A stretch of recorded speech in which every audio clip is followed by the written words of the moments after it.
Hi friends, मी सुषमा सगने आणि माझ्या चॅनलवरती तुमच्या सगळ्यांचं स्वागत आहे। तर आता संध्याकाळचे 5 वाजले आहे आणि आपल्या ब्लॉगला सुरुवात केली आहे। संध्याकाळ झाली म्हटलं की मग माझ्या चहाची वेळ होती, म्हणून मी आता पहिले तर चहाच ठेवत आहे। तर आज मी तुमच्यासोबत संध्याकाळचं रुटीन पण शेअर करणार आहे आणि त्याचसोबत ना एक दोन कामं सुद्धा मी काढले, तर ते मला करायचे आहे। तर स्किप नका करू, व्हिडिओ पूर्ण बघा। चॅनलवरती नवीन असाल तर चॅनलला सबस्क्राइब करा। तर इथे आता मी ठेवले माझ्यासाठी चहा। दे माझ्याकडे, दे दे, गुड बॉय। चला चहा उकळी आली, चहा पिऊन चला झाली एकदाची चहा। आता मस्त पिते आणि माझं रोजचं रुटीन आहे संध्याकाळचे कामं आवरायच्या आधी मी चहा पित असते। तर इथे चहा वगैरे झाला आणि चहा प्यायला बसले, तर चहा पिता पिता बघा अद्विकला गादी उचलायची होती, तर त्याला ती उचलत नव्हती, कारण तेवढी गादी त्याला कशी काही निघणार किंवा उचलला जाणार नाही, तर त्याची चालू होती रडायला। तिथे चहा वगैरे पिऊन झाला। तर मी आता कपाट आवरायला घेणार आहे। सकाळपासून काही जमलंच नाही, दुपारी पण नाही जमलं, मुलांकडेच बघता वेळ जातो, त्याच्यामुळे मला हा कप्पा आधी नीट करायचा आहे। ह्या कप्प्यामध्ये असं म्हणजे अस्तव्यस्त कपडे झाले, यात ना काही ड्रेस बिना अल्टर केलेले आहेत, तर ते अल्टर करायसाठी मला टाकायचे आहे। तर ते आता बाहेर बाजूला काढून ठेवते आणि जे अल्टर करून वगैरे आणले आहे, म्हणजे आता घालण्याच्या हक्काचे आहे तेच ड्रेस मी घडी करून घेऊन येणार आहे। आणि बाकी साड्या ज्या आहेत ना, त्या साड्या सुद्धा व्यवस्थित करून घेऊन येणार आहे। तर मला आता हे कपाट आवरायला घ्यायचं आहे। आता कपाट आवरायचं म्हटलं तर अर्धा पाऊण तास किंवा 1 तास तरी लागतो आरामात। तर चला कपाट आवरते आणि तुमच्याशी बोलते। तर कपाटातल्या कपड्यांची आवरावर करायला घेतली। कपाटातले कपडे आवरायचे म्हटले की मोठं टेन्शन, प्रत्येक कपड्यांचा वेगळं सेक्शन आपल्याला करावं लागतं आणि त्यात छोटं कपाट असलं तर अजूनच जास्त टेन्शन येतं, म्हणजे कुठे ठेवायचे कोणते कपडे आणि कुठे ठेवायचे कोणते कपडे असे। तरी साड्या बऱ्यापैकी कमी आहे माझ्याकडे, ड्रेसेस खूप जास्त आहे। तर आता ना मला आता काहीच शॉपिंग करायची नाही, कारण तो खूप ड्रेस झाले आणि एवढे ड्रेस आहे की काही ड्रेसने मी अजून अल्टर करून आणलेले नाही, तर मग ते मला अल्टर करून आणायचे आहे आणि ते सुद्धा आता घालून म्हणजे हे करून वापरून घ्यायचे आहे। आता काही साड्या काढल्या होत्या मी, त्या घड्या करून ठेवून देत आहे, म्हणजे त्यासुद्धा अस्तव्यस्त झाल्या होत्या थोड्याशा, तर त्यांची व्यवस्थित घडी करून घेतली आणि त्यासुद्धा ठेवून देत आहे। त्याच्यानंतर मग ड्रेस होते चांगले घडी करून ठेवायचे, कारण तर बरेच ड्रेस आहे जे घालतो आपण आणि गडबडीमध्ये तसेच घड्या करतो आणि ठेवून देतो, किंवा गडबडीमध्ये काढतो तर त्यांच्या घड्यासुद्धा मोडते। काही ड्रेससुद्धा असेच पडतात, मग म्हणजे त्यांच्या घड्यासुद्धा मोडते जेव्हा आपण घालायला एखादी ड्रेस काढतो तर। आणि आपल्या आवडीचा ड्रेस जर अधामधात असला तर मग मधातून ड्रेस काढायचा म्हटला तर मग परत अस्तव्यस्त होऊन जातात कपड्यांच्या घड्या। तर तसंच काहीच झालं आणि मग खूप दिवस झाले मी कपाटाची आवरावर केली नव्हती आणि बराच वेळ लागतो कपाटाची आवरावर करायला, म्हणजे कपड्यांच्या घड्या वगैरे करून ठेवायला। एक कपड्याची घडी व्यवस्थित आपल्याला करून ठेवावी लागते। तरी ते मी कपड्यांच्या घड्या करत आहे आणि अल्टर करायचे कपडे होते ना, ते बाजूला काढून ठेवत आहे। तर बरेच ड्रेस आहे माझ्याकडे जे अल्टर करून आलेले नाही, नवीनच आहे। जो आता मी घडी करते तो सुद्धा ड्रेस कुर्ता सेट आहे, तर तो सुद्धा बरेच दिवस झाले आहे माझ्याकडे, तर त्याला सुद्धा मी अल्टर केलेलं नाही। असे बरेच ड्रेस आहे जे अल्टर केले नाही आणि अजून मी घातले नाही, तर मला ते बाजूला काढून ठेवायचे होते अल्टर करून आणण्यासाठी। आणि जे माझे अल्टर वगैरे करून आहे, म्हणजे मी नेहमी वापरते ते ड्रेस वेगळे काढायचे होते। तर आता मी जे अल्टर करायचे ते ड्रेस वेगळे ठेवत आहे आणि जे अल्टर करून तयार आहेत ते ड्रेस वेगळे ठेवत आहे, म्हणजे मला नेहमी कुठेही बाहेर वगैरे घालायला उपयोगी पडणार असे वेगळे ठेवत आहे। तर असे दोन प्रकारचे ड्रेस मी आता वेगवेगळे ठेवणार होते, कारण तर ना नेहमी काय करत होते अधामधात ठेवून देत होते, अस्तव्यस्त होऊन जात होते। त्याच्यामुळे ना हे बरं पडते की आता अल्टर करायचे ड्रेस वेगळे आणि जे तयार ड्रेस आहे ते वेगळे। तिथे बघा अल्टर केलेले ड्रेस तिकडे आहे, ते मी आता आधी ठेवून देत आहे खाली, सगळ्यात खाली। जेव्हा मला न्यायचे राहणार तेव्हा मी काढून घेणार आणि जे अल्टर वगैरे करून आहे तयार ड्रेस आहे रेग्युलर मला वापरायला लागतात ते ड्रेस मी वरती ठेवले। तर अशा पद्धतीनं साड्यांचं सेक्शन सेट केलं आणि ड्रेसांचं सेक्शन सेट केलं आधी।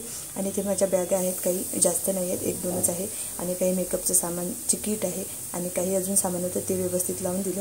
आणि त्यानंतर घेतला कपाटाचा दुसरा कप्पा आवरायला। यामध्ये ना माझ्या मुलांचे कपडे आहेत, मिस्टरांचे कपडे आहेत। तर मुलांचे कपडे आधी मी काढून घेतले, ते सुद्धा खूप अस्तव्यस्त झाले होते, एकाच्याही घड्या राहिल्या नव्हत्या व्यवस्थित। आणि ते माझ्या मिस्टरांचे कपडे मी बघत आहे की कुठे घड्या वगैरे मोडल्या आहे का, पण त्यांचे कपडे ना व्यवस्थित होते, घड्या व्यवस्थित होत्या, त्याच्यामुळे त्यांचे कपडे मी काढले नाही। तर इथे आता मी माझ्या मुलांच्या कपड्यांच्या घड्या करून ठेवत आहे व्यवस्थित। शिवांश आणि अद्विकचे कपडे एकत्र झाले होते, मग शिवांशचे वेगळे करून ठेवत आहे आणि अद्विकचे प्लास्टिकचे वेगळे घड्या करून ठेवत आहे. लहान मुलांच्या कपड्यांच्या घड्या करायला मला खूप आवडते, कारण त्यांचे ते छोटे छोटे कपडे आणि ते बघूनच खूप नवल वाटते. लहान लहान कपड्यांना बघूनच खूप भारी वाटतं. तर मला माझ्या मुलांच्या कपड्यांच्या घड्या करायला खूप आवडते. मी दोघांच्याही कपड्यांच्या घड्या केल्या, व्यवस्थित ठेवल्या आणि त्यानंतर परत एकदा कपाट बघत आहे की व्यवस्थित लावलं आहे ना. तर कपाट व्यवस्थित लावून झालं आणि त्यानंतर मग मी घेतले किचनमधल्या मांड्यांची क्लिनिंग करायला. तर 2-3 दिवसापासून माझं चाललं होतं की किचनमधल्या मांड्या क्लीन करायच्या, पण झालंच नव्हतं क्लीन करायचं. तर मग आज मांड्या क्लीन करायला घेतल्या. तर गावाकडे जाऊन आले ना, त्याच्यानंतर मी एकदा किचनची आणि घराची पूर्ण डीप क्लिनिंग केली होती. कारण तर आपण घरात नसतो आणि तेव्हा ना खूप धूळ बसते, जाड्या होतात आणि मग वस्तूंच्या खाली पण कचरा झाला होता. त्याच्यामुळे सगळं घर मी डीप क्लीन करून काढलं होतं आणि त्यानंतर 15 दिवसानंतर परत मांड्या क्लीन केल्या होत्या. कारण तर मांड्यांवरती भांड्यांवरती धूळ बसते, मग ते आपल्याला सारखी क्लीन करत राहावी लागते. तर 15-15 दिवसाला मांड्या मी नेहमी क्लीन करत असते. 15 दिवस झाले होते परत, तर मग म्हटलं की आता परत मांड्या क्लीन कराव्या. धूळ बसली होती आणि रोज मांड्या जेव्हा बघतो ना, तेव्हा मांड्यांमध्ये धूळ दिसली की मग भांडे लावावेसे वाटत नाही. तर त्यामुळे म्हटलं मग आज मांड्या क्लीन कराव्या. तर उशीर झाला होता सगळं सुरू करायला, तर तरीही करून घेतल्या मांड्या क्लीन. तर इथे सगळ्या मांड्यांमधले भांडे मी काढून घेते आणि भांडे बऱ्यापैकी मी कमी ठेवलेले आहे, कारण तर बाकीचे भांडे मी काढून ठेवून दिले आहे किचनमधले, कारण तर त्यावरती धूळच बसत राहते आणि काम पण नसतं एवढ्या भांड्यांचं, म्हणून मी काढून ठेवून दिले आहे.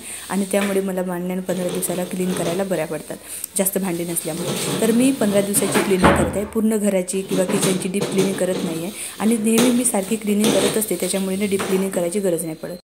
नेहमी मी महिन्याला डीप क्लिनिंग करायची किचनची किंवा पूर्ण घराची.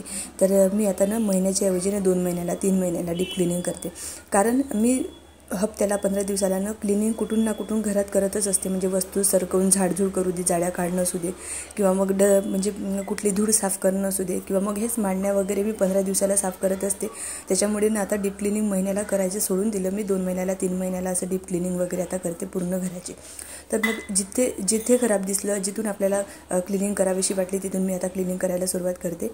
म्हणजे जास्त डीप क्लिनिंग करण्याचं काम पडणार नाही याच्यासाठी. तर इथे सगळे मांडणीमधले मी भांडे काढून घेतले होते, ते आता मी पुसून व्यवस्थित न ठेवून देत आहे मांडण्यांमध्ये. तर फक्त डबे आहेत माझ्याकडे जास्त, मग असे पातेले वगैरे मी बाहेर जास्त ठेवले नाही, कारण तर तेवढ्या पातेल्यांचा उपयोग पण होत नाही. म्हणजे बिनफालतूच त्याच्यावरती धूळ बसत राहते आणि ते क्लिनिंग करायलासुद्धा भरपूर वेळ लागतो आपल्याला. म्हणून मग म्हटलं की नको ते भांडे ठेवायला. मग ती भांडीनं मी एका बकेटमध्ये झाकण्याच्या ठेवून दिली आहे आणि घासून वगैरे ठेवले, त्याच्यामुळे जे जसे आहे तसेच आहे. आणि जे वरती होते ते सगळे पुसून घेतात. तर इथे मी डबे पुसून ठेवत आहे. डब्यांवरती खूप धूळ बसली होती, म्हणजे बाजूचे डबे खराब होत नाही, पण वरतून झाकणं खूप जास्त खराब होतं धूळ बसल्यामुळे. तर ती सगळी धूळ काढून घेत आहे, 2 कपड्याने मी पुसून घेत आहे. आणि सगळे डबे पुसून घेतल्यानंतर मग ना इथे डबे व्यवस्थित लावून दिले आपापल्या जागी.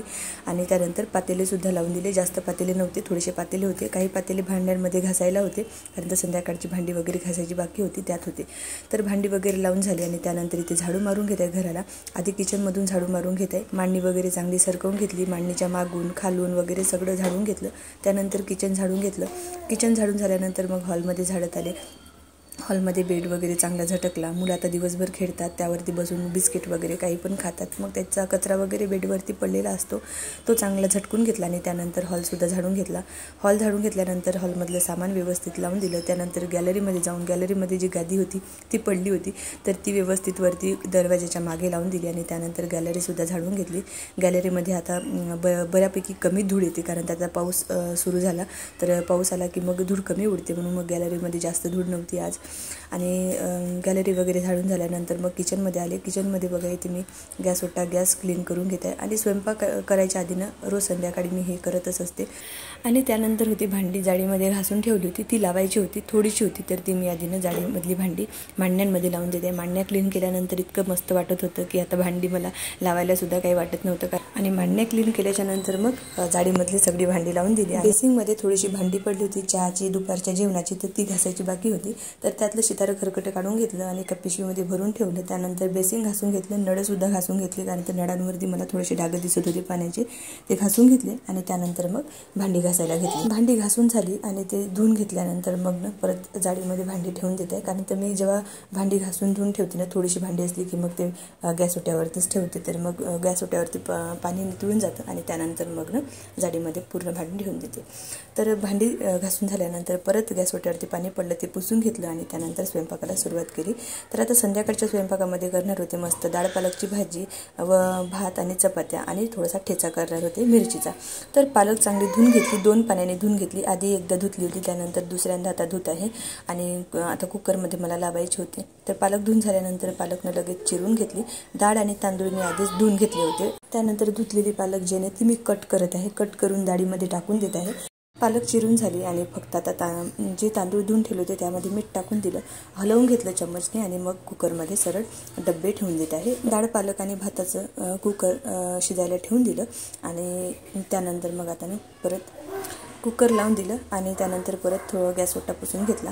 आणि गॅस ओटा पुसावाच लागतो कारण तर आपण कुकर लावल्यानंतर पाणी सांडतं, मग त्याच तिथं पाणी पडलं असलं की मग कामं पण करावेसे वाटत नाही. तर मग पाणी पुसून घेतलं आणि त्यानंतर मला मिरचीचा ठेचा करायचा होता. तर इथे मी मिरच्या कढईमध्ये भाजायला टाकत आहे आणि कढईमध्येच मी भाजून घेणार आहे. तर यावेळेला थोडासा ठेचा जास्त करणार आहे, 2-3 दिवस पुरला पाहिजे असा. तर त्यामुळे जास्त मिरच्या मी भाजायला टाकत आहे. तर ठेच्यासाठी मिरच्या इथे मी भाजायला टाकल्या. मिरच्या भाजून होईपर्यंत म्हटलं की थोडंसे लसूण सोलून घ्यावा कारण तर ठेच्यासाठी बऱ्यापैकी लसूण लागणार होता, परत भाजीसाठी पण लागणार होता. तर मग इथे मी मुलांसोबत बसून लसूण सोलत आहे. मुलं मला निवडू लागत आहे लसूण, कारण तर निवडू कशाला, ते तर कामं वाढवायचे कामं करतात, अस्तव्यस्त करतात, इकडे तिकडे फेकून देतात, सारा कचरा करून टाकतात. पण तरीही ते दोघंही माझ्याजवळ येऊन लसूण सोलू लागण्याचा प्रयत्न करतात. तर शिवांश तर नाही जास्त कचरा करत, पण अद्विक मात्र लसूण सगळा घरभर करत होता. तर इथे आमचा लसूण सोलून झाला आणि त्यानंतर मग मिरच्यासुद्धा भाजून झाल्या होत्या. तर खलबत्त्यामध्ये मिरच्या काढून घेतल्या, त्यामध्ये लसूण टाकला, जिरं टाकलं आणि थोडंसं मीठ टाकून ठेचा मी कुटून घेतला. मिक्सरमधला ठेचानं मला आवडत नाही, त्याच्यामुळे मी खलबत्त्यामध्ये नेहमीच ठेचा बनवते. तर अशा स्टीलचा किंवा लोखंडी खलबत्त्यापेक्षानं जो आपला दगडी खलबत्ता येतो ना, त्यामधला ठेचा खरंच खूप भारी लागते. तर तो एकदा मी खलबत्ता नक्की घेणार आहे. तर सध्या तरी नव्हता माझ्याकडे दगडी खलबत्ता, त्याच्यामुळे माझ्याकडे जो स्टीलचा खलबत्ता होता त्यामध्येच मी कुटून घेतला ठेचा आणि ठेचा तयार झाला. ठेचा तयार झाल्यानंतर एकीकडे मी आता चपात्यांचं पीठ पण भिजवून घेतलं. चपात्यांचं पीठ भिजवून झाल्याबरोबर लगेच चपात्या करायला घेतल्या कारण तर वेळ होत आला होता आणि आता थोड्या वेळात मिस्टर पण येणार होते. त्याच्यामुळे म्हटलं की आणि मुलांना पण भुका लागल्या असत्या, त्याच्यामुळे म्हटलं लवकर स्वयंपाक करावा. तर कुकर झालं होतं, ठेचा पण झाला होता, आता फक्त चपात्या करायच्या बाकी होत्या. फटाफट चपात्या करून घेतल्या आणि त्यानंतर आता फक्त डाळ पालक फोडणी द्यायची बाकी होती. तर इथे डाळ पालक फोडणी देण्याची मी तयारी करून घेतली होती. तर मग लगेच कुकरमधून डाळ पालक मी जे शिजवून घेतली होती ती काढून घेत आहे, भातसुद्धा काढून घेतला. सगळं कुकर गरम होतं आणि आता 9 वाजत आले होते संध्याकाळचे. तर इथे डाळ पालक फोडणी देत आहे. परत अद्विकनं आता व्यवस्थित जेवण करत नाही, आमच्यासोबत बसवलं की तो फिरत असतो, मग माझं पण जेवण होत नाही व्यवस्थित आणि त्याचं पण जेवण होत नाही.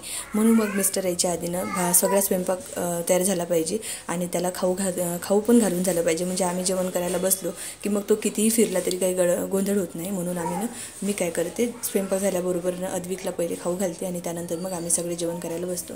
तर इथे बघा डाळ पालक फोडणी देऊन झाली मस्त. तर इथे डाळ पालक शिजून तयार होती, त्यामध्ये कोथिंबीर टाकून दिली आणि परत गॅस ओट्यावरती पाणी दिसत होतं.